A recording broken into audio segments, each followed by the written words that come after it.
Yeah, I keep complaining about video game companies about not making anything original. Now they're re-releasing like different versions of current systems that are currently on the market. And I was like, quit with the remakes and the remasters and all this stuff. Why do you guys keep doing that? I'm not paying full price for another game that I've already played. Oh, Mass Effect remaster? Tell me more.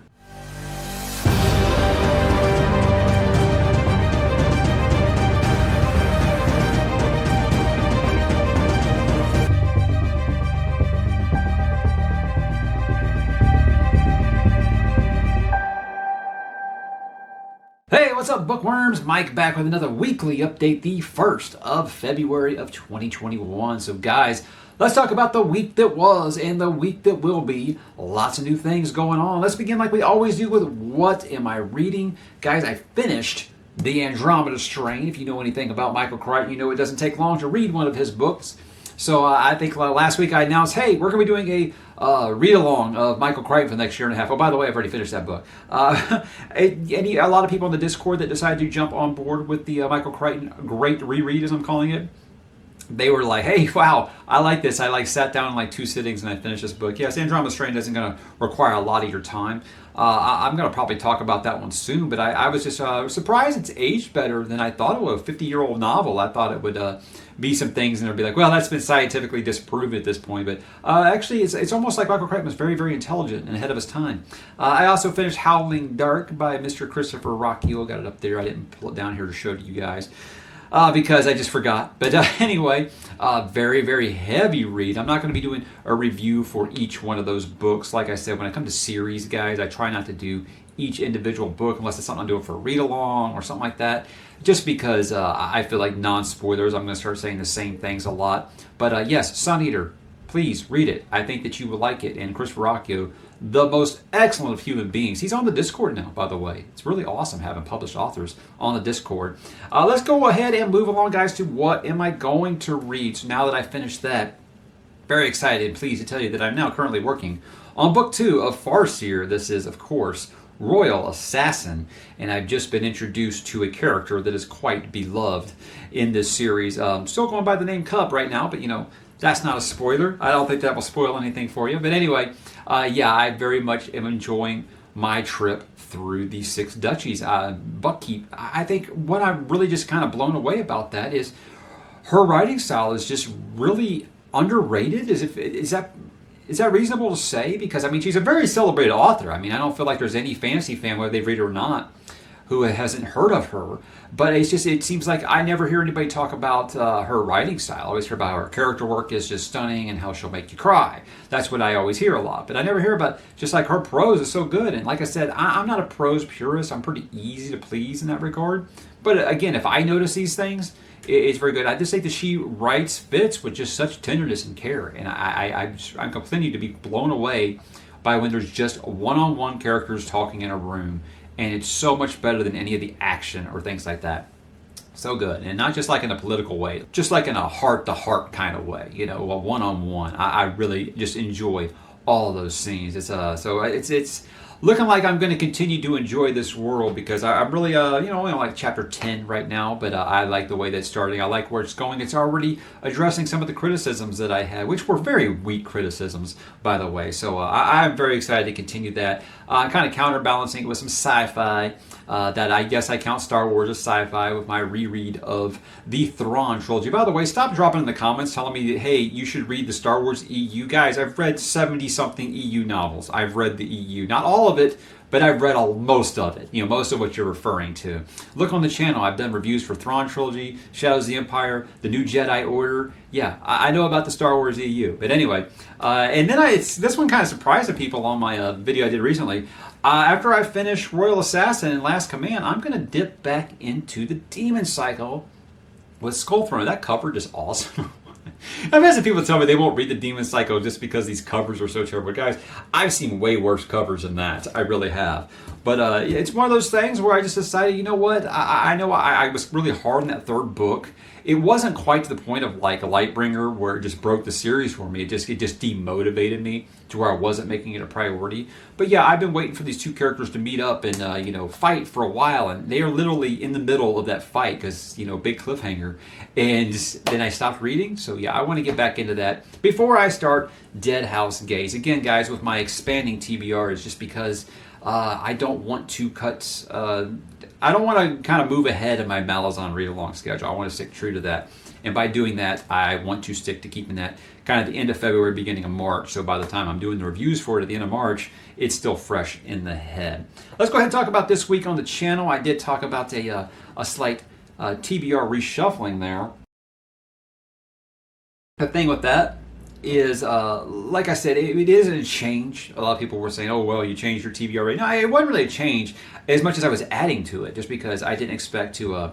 I set my goals really conservative because I didn't know what return to the workforce was going to be like. So I just added some things to it or whatever.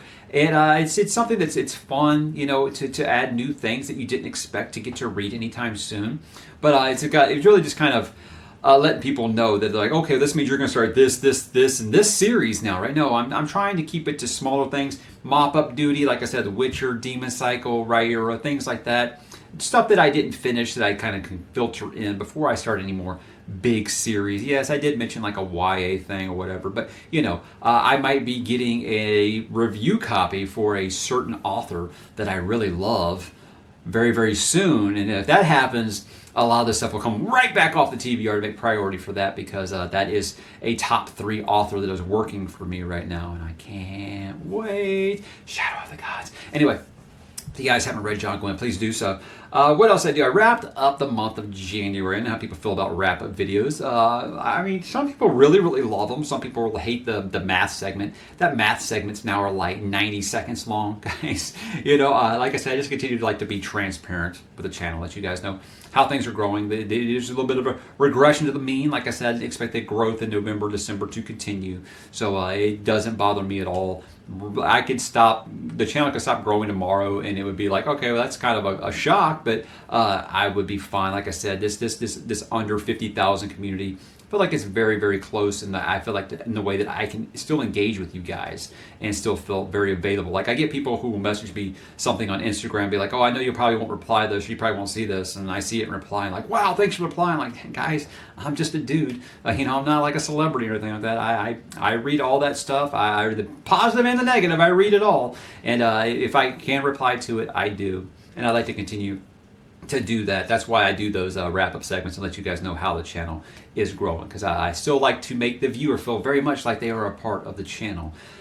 I talked about Michael Crichton earlier. What it was is just real quick. I just talked about the great Michael Crichton reread, as I'm calling it, which was just inviting people to join along if they want to. I listed the 18 books that we're going to read, one a month over the next year and a half, and really kind of left it open to, look, this isn't like a connected universe like Stephen King or anything, or this isn't a series. You can pick and choose the ones you want. You got some extra time, you want to go ahead and read Jurassic Park again, or you want to read Congo for the first time, or maybe you want to have your mind blown by Sphere. I put that schedule out so you guys can jump in wherever you want to, add the ones you want, don't worry about the ones you don't. Or again, if you've already read them, you don't care to, or you have no interest in reading Michael Crichton. I mean, I hate that, but again, I know some people might not have an interest in that. Yeah, it's fine. You just want to know about what videos I'm going to be doing for each of those books. That gets you a schedule of when they're going to be happening. I did my review for Assassin's Apprentice. Reason I did that is I said I was planning on just doing one video for all of Farseer when I wrapped it up. What I was going to do with Robin Hobb is if I continued reading Realm of the Elderlings, which, by the way, I can tell you guys now, yes, I'm going to continue reading Realm of the Elderlings after Farseer, no matter how it ends, because I like her writing style enough. I planned on just doing a review for each of the trilogies and the 4-book series, the Rainwild one. I plan on just doing it that way. I can just review each trilogy or series along the way. But why I wanted to go ahead and do one for Assassin's Apprentice is just because a lot of people were really anxious to know how I felt about the series. And I felt like there was enough to talk about. And a lot of stuff really surprised me. So that's why I went ahead and did that. I don't imagine I'll be doing one for Royal Assassin and Assassin's Quest, but I'll probably be doing a wrap-up for Farseer as I originally planned. And then going forward, I might do one for each series within the Realm of the Elderlings. But a very good start. Very excited. And then I finished off the week by doing another one of my off the book segment. I've been kind of iffy about the off the book segment. This was only number 3 because I'm not really sure how you guys feel about it. I know I'm real big and preachy about staying on brand. Every once in a while, I'll do a live stream and people want to know about all of this stuff I'm interested in besides books. And I said, what's more interesting than video games, right? So I did the really dumb thing and decided to not only talk about my favorite video games, but keep it to just 10, which of course got a lot of, hey, what about this game, this game, this game, this game? You guys try to make a top 10 and see how many awesome games you've got to cut off of that list. It was very, very difficult to make that. I felt that I was very fair in switching it up between generations and consoles and years and genres. I thought I was very, very fair about it, and most of the comments were overwhelmingly positive. There, might disagree. A lot of people are in a different age bracket than me, so obviously they're going to be more. I think when people say that like their first game system was the N64, maybe that we're going to have different views on some of these things. Like you're probably not going to be too into those NES and Super Nintendo games I talked about, but it was fun to talk about games because I love talking. Who doesn't love talking about video games if they're a gamer, like at all, right? So it was really hard getting that list down to just 10 with an honorable mention. And I mean, just since I made it, I've already thought of about a dozen games that I wish I'd put on there. Like one of my hardest cuts was Star Wars Knights of the Old Republic, and people were like, I can't believe you left it off. Like, do you know how much I struggled to do that? So if you think about a game, it was probably on there. It's just, like I said, when I got down to like 20 and I started making cuts on that piece of paper that I started writing it on, I was actually like about to throw my coffee mug. So yeah, it was very, very frustrating, but it was very fun to talk about those 10 games and why they were important to me over the course of my life. And if you guys like the off the book segments, I will continue to do those. I would love to talk about music. I'd love to talk about movies, all kinds of things like that. You guys want to talk about, like someone said, hey, let's do one like top 10 Metallica songs. I mean, I could do that right now. That wouldn't even be hard. So I would probably love to do some stuff like that if you guys are interested. That really just depends on interest, but no, I'm not going to go off the rails and become a media channel. This is always going to be a book channel. So with that said, let's talk about some plans I have for next week. I'm going to do my book haul for January of 2020. Lots of new editions from you guys. So I always appreciate that. I want to make sure that I give you guys the recognition and the thank you that you deserve. So be on the lookout for that. Those videos are always a lot of fun. This is where it gets kind of iffy. With working, it really just kind of depends. But an idea that I had was, a lot of people say, Mike, you never talk about A Song of Ice and Fire on the channel. Why? And when I did my video a while back about like the current state of A Song of Ice and Fire and Game of Thrones, I said the reason I'm not doing that stuff on the channel is because it was right after the show ended and everybody was really, really angry about it. And there were a lot of websites, a lot of channels on YouTube that were using that to their advantage and just making clickbait stuff, just completely shitting all over Song of Ice and Fire. Well, first of all, I wanted to talk about the books. And at the time, no one wanted to talk about the books. They wanted to talk about Season 8 of Game of Thrones. That's all they wanted to talk about. They did not want to talk about the books. So I said, I'm going to wait till this calms down a little bit. And it's still raging, but I think it's gotten to a point now to where people have just like accepted it and they've moved on. There's people actually going back to talking about the books now. So am I going to be doing reviews of the books? No, I'm not. I thought that would be fun to just talk about my favorite characters, because I get a lot in live streams, hey, your top 5 or top 10 characters in the series. I'm like, I can't do that off the top of my head. But I started thinking about a Game of Thrones, Song of Ice and Fire, and look, guys, I've been reading those books since I was like 20. So this will be a fun video to make, and I think I'll have some answers on there that might surprise some people. And listen, guys, I am doing the book counterparts, not the television show counterparts. So I'm not saying if you've only watched the show that you can't enjoy it. I'm just saying the way that they were portrayed on the TV show is not going to play into my decisions at all. So just putting that out there. So yes, I would love to talk about some of my favorite Song of Ice and Fire characters, because there are some really, really good ones that I'd love to really kind of break down. Then I'm going to have a couple of reviews next week. I'm going to go back into the multiverse for Dark Tower 2. This is the drawing of the 3. In my memory, it's my favorite Dark Tower book. Did it hold up that way in a reread? Let's see. But lots of things I noticed this time that I didn't notice time around. Like I said, when you're doing a reread, you can see some of those things that you know are coming at the end. And it's a little more revealing. But there's a couple of nods there that were like, okay, Cy King really did know where he was going the whole time. Even if I think he rushed it. That's we'll get there when they get to those conversations. But we'll be just talking about book number 2, The Drawing of the Three. Awesome, awesome book, and probably one of the coolest covers I've ever seen. And then my second review will be talking about the Andromeda Strain, obviously, with the lousy comparisons of, hey, it's just like the Bears That Shall Not Be Named. No, it's not. But we're going to talk about the Andromeda Strain and why I think not only is it an important book, but why I think it's actually aged rather well. It really has. And then, of course, the wrinkle with the Michael Crichton ones, I'm also going to talk about the movie adaptations, since besides Stephen King, he might be the most adapted author I've ever seen. So, we'll be talking about the 1971 version of The Andromeda Strain, the film, and the 2008 A&E miniseries. So, they're not going to be full movie reviews or anything. I'm just going to kind of talk about them and what they were like compared to the book. So, that should be it for books, guys. Let's talk about a little bit of TV and movie talk. My wife and I finished Expanse Season 5 last night, and wow, that's all I can say, guys. They continue to just up the ante on that show, and if you aren't watching, now is the perfect time. You got 5 seasons you can watch. You can binge watch on Amazon right now, and then you can be ready for the final season next year. So it continues to impress me just how much care is put into that show. And there are so many good character moments this year. This year they separated all the main cast, from the Rocinante, and they all had like their own storylines. And some of the one-on-ones were just amazingly acted. So that cast just continues to impress.